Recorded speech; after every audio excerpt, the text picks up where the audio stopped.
CNN is investigating potential mass detention centers in remote parts of China and getting some pushback, as you'd expect, from Chinese authorities. As many as 2 million Muslim majority Uyghurs are believed to be imprisoned in Xinjiang, according to the U.S. State Department, where they are allegedly being taught Mandarin and Communist Party propaganda. China claims they are just vocational training centers. When Matt Rivers' report on the camps aired on China, on CNN, well, as you see there, the screen went black. CNN was allowed back on after the piece aired. As Matt Rivers explains, Chinese authorities made his investigation into these camps very difficult. So the CNN Beijing Bureau just spent a week reporting in the western Chinese province of Xinjiang, and it's not an easy place to do journalism. So we wanted to show you a little bit of what we went through, but I think more importantly, tell you why that matters.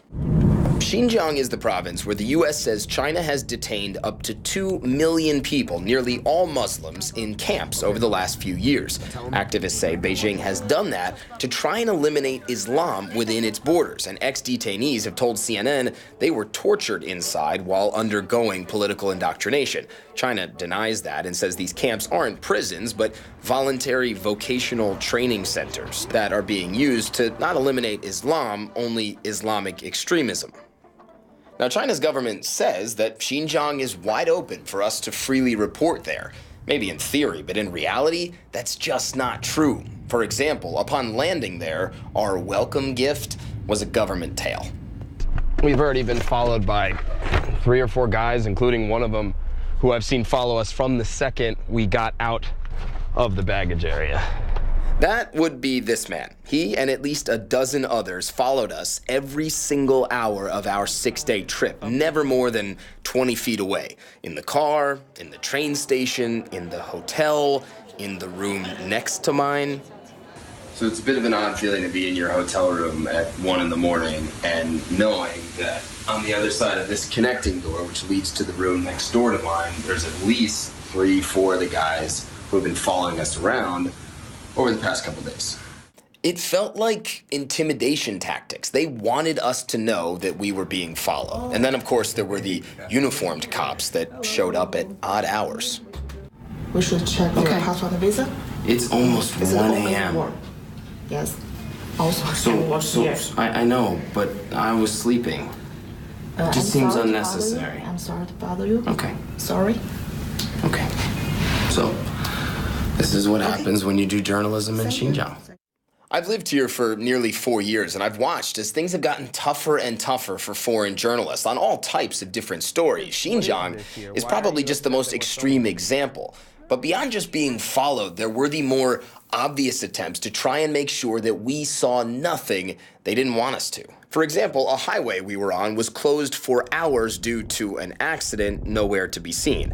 Not to mention spontaneous roadblocks that specifically target foreigners and ethnic minorities. Our IDs were checked nearly 50 times in 6 days. And the second you book a flight or a train, the government knows about it. And you can tell that because, well, government officials are waiting for you upon arrival.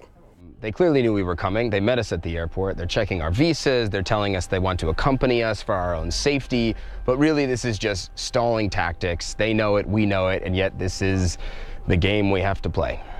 China's Ministry of Foreign Affairs say they don't know anything about the harassment we faced, but said Xinjiang is, quote, open and hospitable.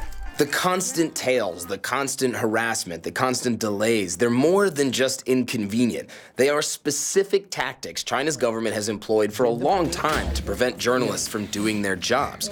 But in the last few years, there is broad agreement in the foreign journalism community here that it's gotten worse, nowhere more so than Xinjiang.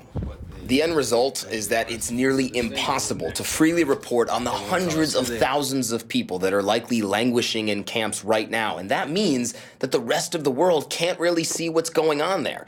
This is one of the biggest human rights stories on Earth. And as we saw firsthand, China is actively trying to cover it up. It sure is. What extraordinary reporting by our Matt Rivers, and important to see the challenges that he and other reporters face as they try to uncover what is happening in Xinjiang. Now, China has been using advanced technology to keep an eye on the Uyghurs in the Xinjiang Autonomous Territory. Visitors report surveillance cameras and facial recognition equipment throughout public areas. There are mandatory GPS trackers installed on vehicles and apps that monitor data flows on Uyghurs' smartphones.